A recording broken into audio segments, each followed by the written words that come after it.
every day, even to this day, it still surprises me. You take a couple handfuls of this material and then you look and see what it comes out as. We're making 600 tons of this a day. It's like sand I can walk on a beach and all of a sudden now it's glass, and turn it into something that we use every day and see every day. I think in general, glass is something that just shows up. Most people haven't got a clue how it's made.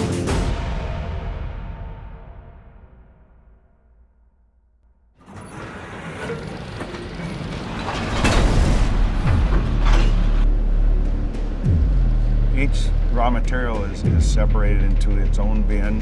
First off, it's very important that they're very pure. We do periodic checks as well to verify that that's happening. We get the proper materials mixed together in the proper amount, and it's conveyed over the furnace, and that's the only thing that goes into the furnace. So the furnace is probably the most interesting because that's the heart and soul of this company, because the extreme heat that it puts off.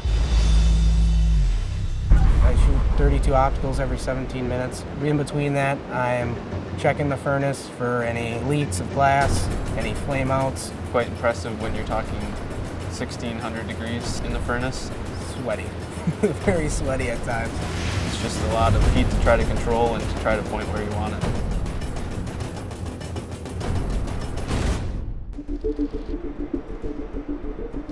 Glass is about 1/3 the density of tin, so it will float on tin. The beauty of the process is that we can pour the glass onto the tin, and we use the top rolls and all these other techniques that we have to make what we call a ribbon.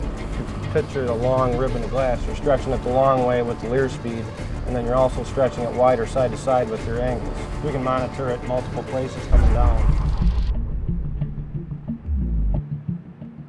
The annealing layer allows us to cool it in a way that the stresses don't cause the glass to just blow apart. And it's a controlled cooling. It's very important that we control it. If we don't control it properly, the glass will not come out in one piece, and it's uninsulated. It exits the bath at about 620 degrees Celsius, and by the time it's to the cutters, it's about 70 degrees Celsius. The ribbon starts out from the front of the bath, goes all the way through the tin bath, goes into the annealing layer, goes all the way through the annealing layer before it gets to the cutters. So you can have a piece of glass that's 600 feet long, 10 feet wide.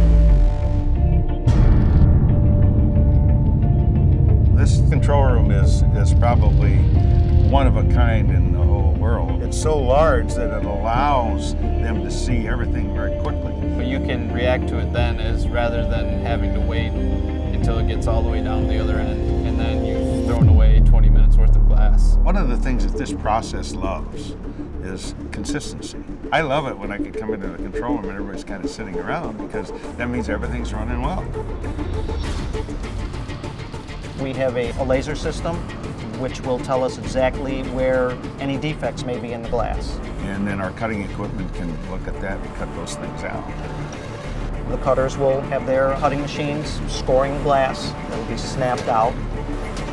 We also, as we're making our thicknesses, the top rolls go on, and that's what we call edge trim. That will go back as cullet, and then we'll remelt that. There's not a lot of waste. Rod pipe, line 1. Our cutter lab department are the ones who let the packers know this size glass will go off to either one of our 3 automated lines or off to where our manual lines are. And then we pack it very tight. Glass is very strong in compression and very weak in tension. The people here have a lot of pride in what they're doing. Cardinal started out in the using end and evolved into the manufacturing end. It's changed a whole lot of things because of that. One of our mottos here at the plant is that every person in the plant is responsible for the quality. That combination has given us an opportunity to be better in all phases.